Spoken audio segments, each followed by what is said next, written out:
knows, primary legislation is available at www.legislation.gov.uk. For anyone who knows that much, you also know it's not always up to date. And a copy of the Official Secrets Act, rather ironically, is not up to date on that website. So there we are, we're stuck. We've got a program to fact check, we've got very little time to do what you do. That's when you have to call your experts. Number 3 on real-time fact checking is having the right networks. You cannot possibly know enough to real-time fact check within one organisation. You've got to be plugged. Happens in this country without satisfying a public interest test, but that's at the CPS level, not in the statute. So 3 really hard things: being well prepared, being expert enough, and having the right connections to fact check in real time. The 4th is making the product. It's actually really hard to put together stuff that gives you a compelling response that's going to work on Twitter, that isn't shallow, that actually informs the debate rather than just being a lazy smackdown in a few minutes. I'll give you a good example of that. I was speaking at the Government Statistical Service annual conference, which is every bit of barn burner as it sounds, and we gave them a demo of this. We played them an 8-minute video of BBC Question Time, and we got up on stage, Head of Profession for Statistics for the Department of Health, just realising this is on the record, I'm sure they'll thank me, and one of the top guys in the employment team at the Office for National Statistics, and we said, go on, live fact check this segment. And after about 8 minutes, they'd managed one graph between them, which had employment over time, which was nice. It didn't actually tell you what dates applied to it, so that wasn't much good. So actually, there's an enormous amount of production skill that goes into this as well, and I can say this, of course, because none of it's mine. You know, it's all my colleagues, the fact checkers, who Laura in the front row is one, who do the actual work. But what's interesting about real-time fact checking is quite how amazingly popular it is. We got people at the end of the BBC Question Time trial, we got people saying, get them signed up. They were brilliant, keep them, amazing, great addition, brilliant service, essential, excellent stuff. But my favourite piece of feedback we've ever had is, can I suggest a gun tank? I think let's go for that. But what I really want to say about this is, for all that I'm extremely proud of what we've done and how it's been received, and the fact that we're able to work with media outlets ranging from BuzzFeed to the State Programme and all points between, if you're sitting there thinking, actually, we could do it better, you know, I know how I can make this more engaging, I know how people could do this more, I could make it more informative, you're probably right. And that's why you're the first people to find out that we're going to be hiring an editor for Full Fact. It's my first pitch of the evening. Tomorrow, the job ad will go up on our website. If you think you can make Full Fact better, if you think you can make more of a difference, if you think you can work with the country's leading media organisations, please get in touch. We'd love to hear from you.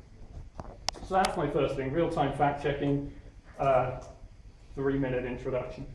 My second thing, open statistics. Why do we need that?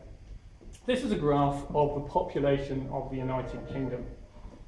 Anyone tell me what's going on at the beginning around 1915? Okay, so what's going on around 1945, 5 years up to 1945? Why are they different? Return from war. Sorry? Coming back from war. So on which side? Why are the two wars different? Change of military tactics. Say again? Forces to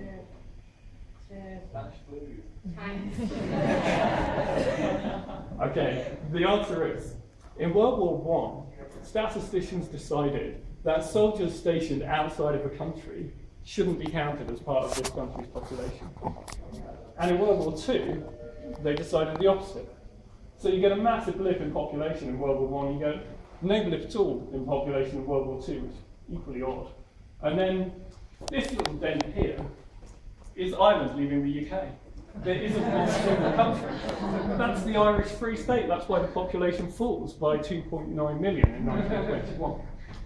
Now my point is, what use is this graph to you? How much good does it do you to see a bunch of numbers on a line, you know, some CSV file, some pretty little graph, some pretty little line, that actually tells you very little about what was going on? Here's another example. Marriage in Sweden. Marriage became awfully popular in 1989. I don't know what was in the water.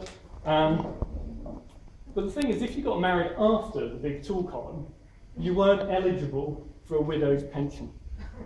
Money talks, even when it comes to love, apparently. Let me try one more on you. Can anyone tell me what's the most interesting year in this graph? Okay, it is the obvious one. It's 2002/3. And by the way, we pointed out the most obvious problem with all police recorded crime figures in that they changed massively the way they counted them in 2001. What's the other problem here? Does anyone know? It's a real deep question. In 2002/3, all of the murders that were attributed to Harold Shipman over the past however long were booked into the statistics in one go. 173 murders added to the total. And so actually, if you take out the Harold Shipman effect, if you'll forgive me calling that little peak basically goes away and it's like 2 years next to it, give or take. Again, what use is this graph to you without that knowledge? Let's take that into a direct policy argument. U-turn on GP hours as 4 million swamp A&E, read the Daily Express a year or two ago. In 2004, 90% of GPs took a contract in which they could basically opt out of doing working out of hours in exchange for taking slightly less money. And there was a big argument a year or two ago that this 2004 change in the GP's contract was the source of the pressure on A&E now, or a lot of the pressure on A&E now. And what's really interesting about this graph, skipping straight to the punchline, is that these type 1, these major A&E units, are what you and I probably think of as A&E. These are led by a consultant, multi-speciality A&E departments. They're where you go if you have something horrible happen to you. Type 2s and type 3s. Type 2s are single specialty units led by consultants. They might be dental A&E, that kind of thing. And then the type 3s include things like walk-in clinics. And as you can see, actually all the growth is in type 2 and type 3. And one of the interesting things about that is, of course, we've been encouraging people to go to walk-in clinics and stuff like that. So actually, when you start unpacking numbers, you can get radically different views of policy arguments. We found this with flood defence spending earlier this year and spent a lot of time explaining that actually the only way that you could get flood defence spending rising was if you ignored the effects of inflation. Add in the effects of inflation and the rise went away. So, open statistics. What do I mean by that? We mean something like this. We mean that instead of dumping a CSV file on us, instead of just giving us a bunch of numbers and actually losing all that valuable information, we should expect from statisticians the metadata, the caveats, the explanations, the odd years out as a first-class part of what they're publishing. A CSV file shouldn't be good enough, and it certainly shouldn't be something to be aspired to, if it doesn't also give us all of this information, preferably in some kind of useful, machine-readable format.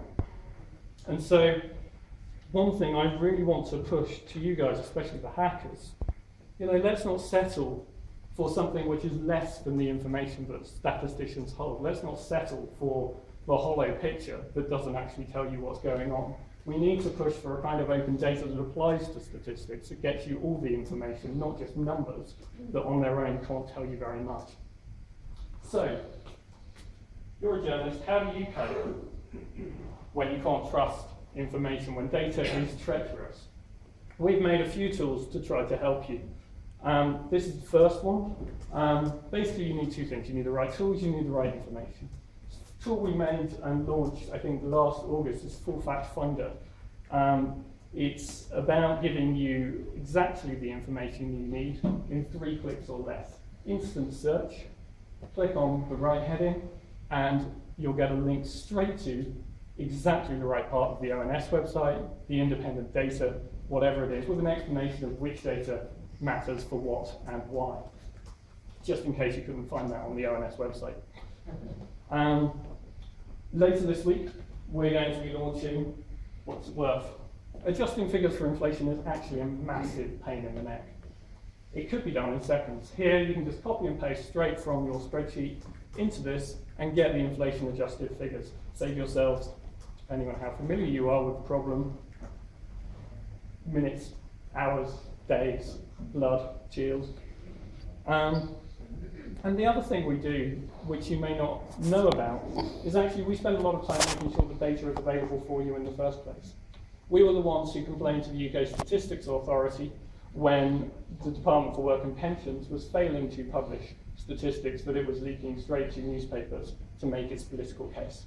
And so no one could track where they came from, and no one could understand their weaknesses or what they really meant. The Statistics Authority cracked down on that. Department for Work and Pensions now publishes all of those ad hoc statistics, so all of us can get at them and make up their own minds about that. We do a lot of work with FOIs and parliamentary questions to make sure that the information underlying big political arguments is available for everyone to scrutinise. And we try to do this at the highest possible quality level. So you'll see here we give you a choice of 3 different ways of adjusting things for inflation.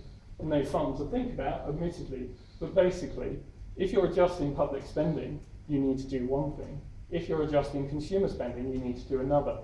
At the moment, there's a project going on to work out all the different ways you can adjust things for inflation and make that more understandable. So soon we'll be able to add to this NHS spending specifically and understand how the value of money spent in the NHS has changed over time. So we want to give you all the power that professional statisticians have in really easy to use ways that can actually make a difference when you're under time pressure, when you have to make a case, in a big, crowded newsroom, political debate, whatever it is, with really good information. So that's some of the tools we're building. But the big one is actually, again, about open statistics. We currently have, I think, our 4th prototype of a tool to make statistics with all those caveats, with those explanations, visual, shareable, instant. So that when you see a graph which tries to compare what's going on in England with what's going on in the UK, it actually warns you that that's a dodgy comparison. When you see a graph of finance over time, it will tell you whether it's adjusted for inflation and warn you if it's not. It would tell you that that homicide graph actually is really skewed because there's an odd year out and so on. That's the tool we're building. So here's my second pitch to the hackers this time. Tomorrow we're advertising for a developer to join us to build that tool and other cool tools. We are looking for really great people who have an appetite for doing work that makes a big difference in a really high-profile way. If that's you, please come and have a chat. And then the final part of my pitch for this evening. Oh, hello. One more thing. Yes, publishing good information. That's what I get for ignoring my notes. Yes. Okay. Odd one out. Publishing good information. So here's something that wasn't really done by Full Fact. We've been hosting, for the last 6 months, statisticians from government. Statisticians in government are a really interesting crowd because, unlike almost any other civil servants, they have a line of professional accountability that goes up to the national statistician outside of their department.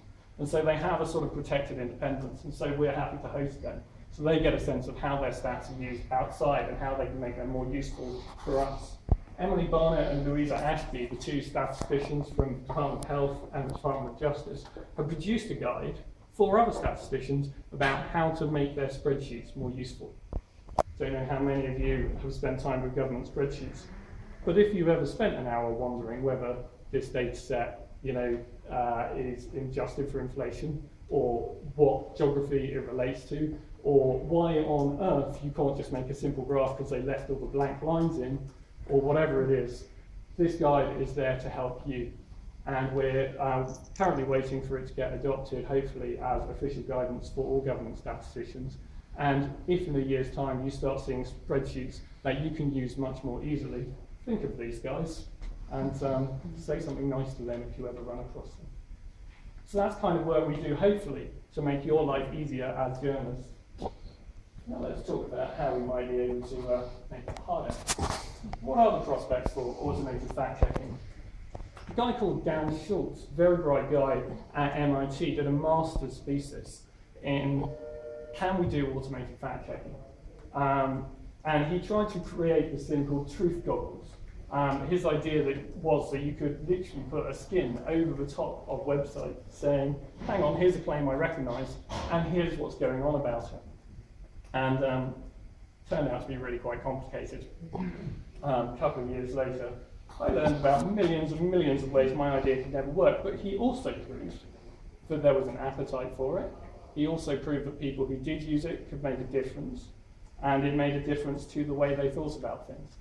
So there's a really interesting challenge. A few years later on, some of you may have heard about the Washington Post, Truth Teller. Can you hands up if you've heard of Truth Teller? Niche, okay.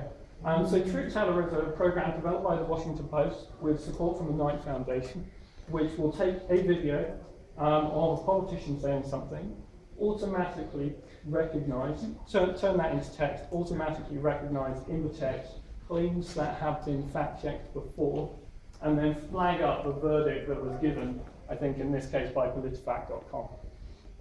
Now, speaking as a techie, my background before I was in policy and campaigning kind of work, I was a techie.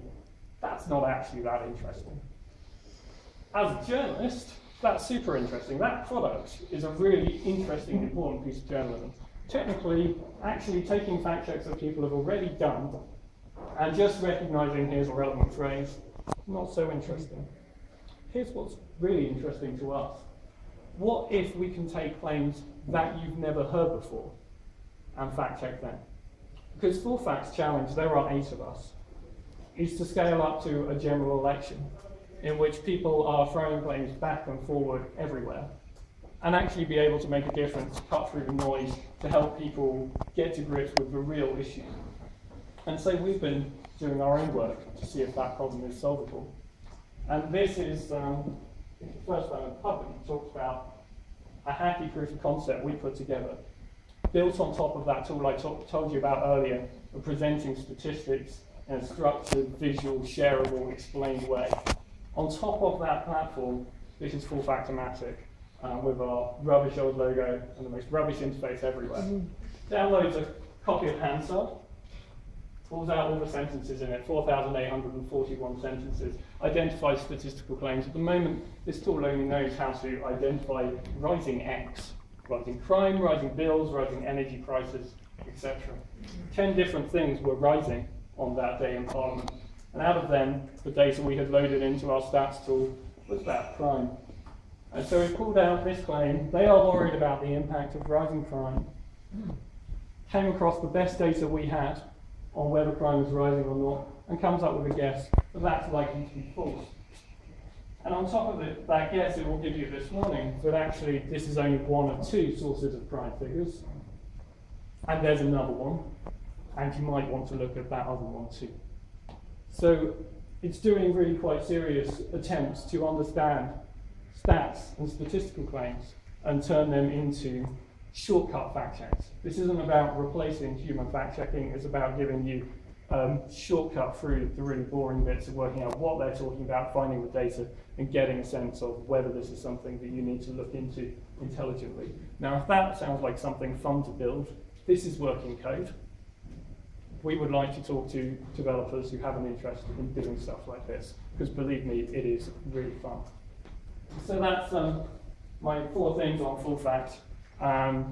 Real-time fact checking. You tell me. Anyone remember? Real-time fact checking and why we need open statistics, the tools we've done for journalists, and finally the prospects for automated fact checking. So now I'm going to tell you about something completely different.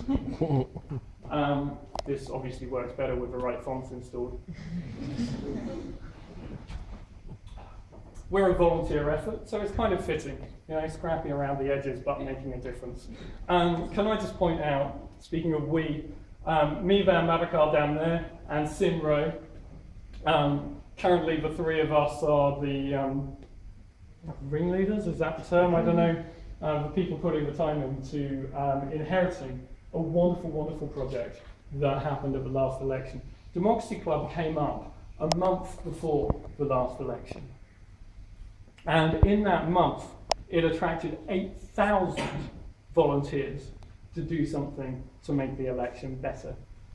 8,000 volunteers got 4,000 candidates info, 100% of candidates. No other organisation did that, just that volunteer effort. That in itself is spectacular. The news organisations didn't do it, the public bodies didn't do it, Democracy Club did.